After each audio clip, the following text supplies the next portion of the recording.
One Piece, a story that has been going strong for nearly 30 years. It is insane to be able to keep a story this relevant for so long. Imagine how many people fall off or lose interest in a series each year. This story has managed to keep their old fan base from falling off, and every year continues to bring new fans to grow its already large fan base. One Piece is truly a special tale that has been able to connect with diverse people all over the world, and it's starting to become mainstream if it ain't already. There are many factors why. For example, you got the Netflix series. By the way, it is a fantastic series. I definitely recommend it if you haven't seen One Piece before. This series has really helped grow the franchise even further, in my opinion, because it brings people to the series that may not watch anime at all. And honestly, it has helped put people onto the One Piece anime and anime in general by watching the live action series. Today, I want to speak on why I think One Piece appeals to so many. This specific appeal, I believe, is the foundation of why it's been able to maintain long success. The appeal of One Piece. What turned this story about pirates into one of the greatest pieces of fiction this world has ever seen? Is it the mystery of the One Piece? Is it the world building? Everything seems to connect in the vast world of One Piece. Is it the creativity of the world? Whole Cake Island, a place where the infrastructure is made of desserts and sweets. Alabasta, a place within a desert that is inspired by ancient Egypt, the Middle East, and India. Is it the hidden history, the meaning of the Will of D, or the many great characters? To be honest, it's probably all of the above, because greatness has many things great about it. As a viewer slash reader, everybody's going to have a different opinion on why One Piece gravitates to them. For me, it has to be the outstanding characters. I thought a lot about why I enjoy One Piece, and it always goes back to the compelling characters that Oda portrays. Oda does an immaculate job of creating and building characters that draw to people.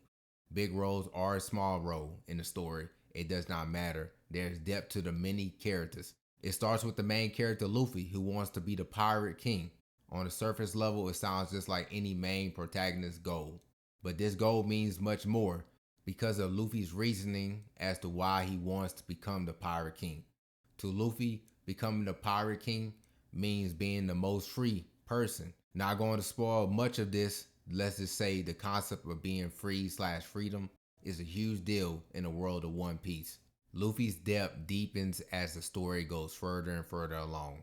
I know he looks and acts like a goofy character, but trust me, he has a lot of complexity to him.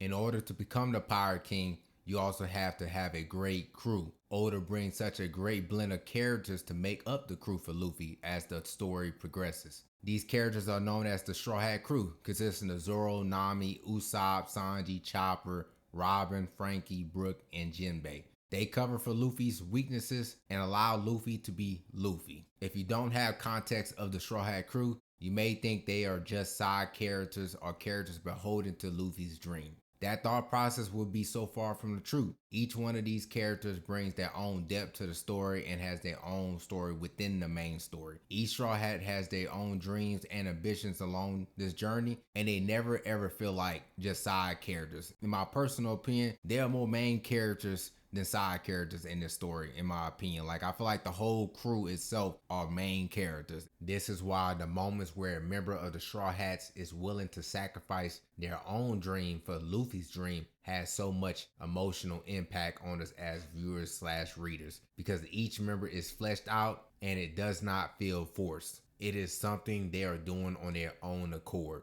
What I like about these moments is that Luffy is not aware of them happening or even aware after the fact. The crew is not looking to get brownie points or look good in front of Luffy, but this is how they truly feel about their captain. There is no better example than the nothing happened moment from Zoro. It is an all-time legendary moment that many fans point to where Zoro became their favorite character in the series. They say you find out a lot about yourself when nobody is watching. In this case, when Luffy is not watching, his crew shows the same level of loyalty when he is watching, and Luffy shows the same level of loyalty to them. When you are watching the series, the Straw Hats Pirates bond almost feels unbreakable. But just like with Nakama in real life, There are moments where unexpected cracks show up within the crew, and these cracks lead to some of the most painful times as a viewer slash reader. Because within the journey, you start to feel a part of the crew, and when you see the cracks happening, it's like watching your family break apart. This is what makes them Luffy's Nakama, meaning crewmate, comrade, friend, and family, which leads to many emotional moments within the story. You may be thinking right now, Jolly D. Roger, of course, the main cast and any of the main villains would have depth as characters. And I'm going to stop you right there. The depth and the compellingness does not stop with the main cast, the main villains, or any of the big characters that are key to the main story. Oda shines depth and compellingness within characters that do not have a large role in the main story as well. See, the character that I'm about to mention is the whole reason why I wanted to make this video. Because I rewatched the Dressrosa arc and I had this recurring thought of this is why I love One Piece. The character that I'm about to mention is an example of a character that plays a small role within the main story and the Dressrosa story, but it's compelling and has depth. The character is no other than Senor Pink. Yes, the man that dresses up like a baby. I know you probably are asking yourself, what is wrong with me? Because I said earlier, this character is the reason why I love One Piece. Now, hear me out, y'all. Now, hear me out. This is a character you laugh at when you first see him, but when you find out the true meaning for wearing the baby outfit, you will not be laughing anymore. Let me paint the picture for you. Senor Pink is a pirate part of the Don Quixote family as an officer. He makes his living by doing pirate-like things for the betterment of the family. But one day within his story, he stops to get cover from the rain and meets a woman named Rushun. Senor Pink starts to date her and ultimately falls in love with her. On one of their dates, Senor Pink asks Rushun about things she does not like, and she replies with, "I hate pirates, I hate them to death." After she answers, Rushun follows up with a question of her own.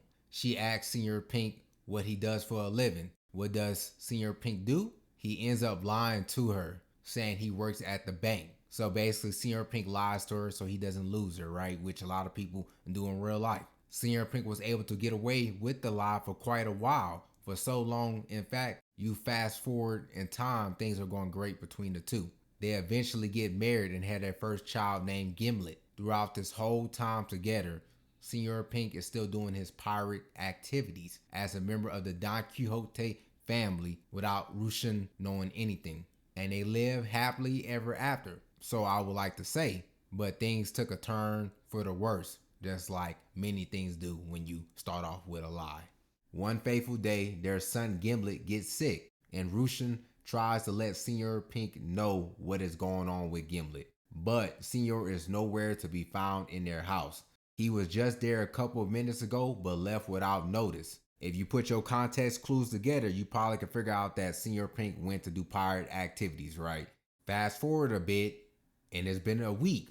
Senor Pink finally returns home, and he gets the news from Rushun that their son Gimlet died. He passed on from the sickness. Now, you can imagine Rushun's anger in this moment. She was angry. She was crying and she was angry. She then called Senor a liar because she found out that he didn't work at the bank. She said she called the bank repeatedly throughout the week. And they were like, the bank, obviously the bank was like, who the heck you talking about? We don't know who you talking about. And you seeing the anger right now in the moment that Rushun's feeling, the pain that she's feeling. Son passed on, lost a child, and then your husband has been lying to you for so long, like before y'all even was married. So she in a state of just pain and anger right now in this moment. She's not doing too great.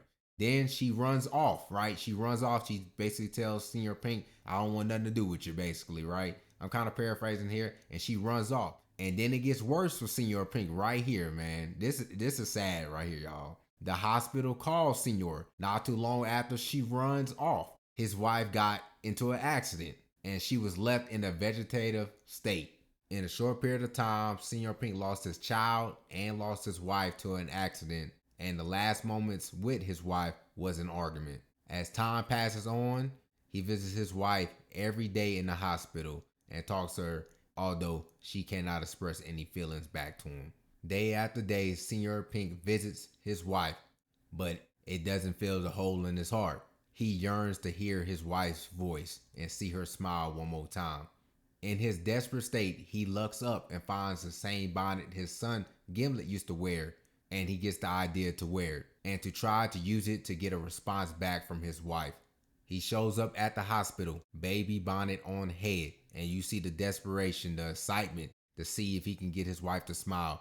And by a miracle, he gets his wife to smile in her vegetative state, which ultimately gets Senor Pink to change his entire wardrobe up and wear the baby outfit every day. He does not just wear this outfit in the hospital, he wears this outfit everywhere he goes. He endures laughter and being mocked every day by strangers. Even in his own pirate crew, he gets mocked and endures it because he wants to continue making his wife smile every day. This is how Senor Pink went from this to this. I will say it again for the people in the back. This is why I love One Piece. And I for sure know you ain't laughing at Senor Pink anymore, and you for sure ain't laughing at me anymore for saying this is why I love One Piece. Senor Pink is such a small character in the grand story of One Piece, but left a large impact that will always be remembered. Like I said in the beginning, Oda finds a way to give depth to a character as small as Senor Pink. Think about this, y'all. This man is not the peak of importance in the One Piece story or even in the Dressrosa arc where he's a part of. He's just a small speck of that story, and he just left that much of an impact, which is outstanding. Outstanding, this writing of a character. Think about this. Oda gave this much depth to Senor Pink, who is such a small character. Think about all the big characters in the show that he gives so much depth to. I can name so many: Doflamingo, Crocodile, Luffy, Zoro, Sanji, Nami, Robin. I can continue to go on and on. It is so much depth in large characters, small characters in this show. This is why One Piece appeals to me. If you are watching this video and you have not experienced One Piece, I hope this video inspires you to give this piece of fiction a chance, and drop a comment of your favorite anime. If you are already a viewer / reader of One Piece, man, drop a comment, let me know why One Piece appeals to you.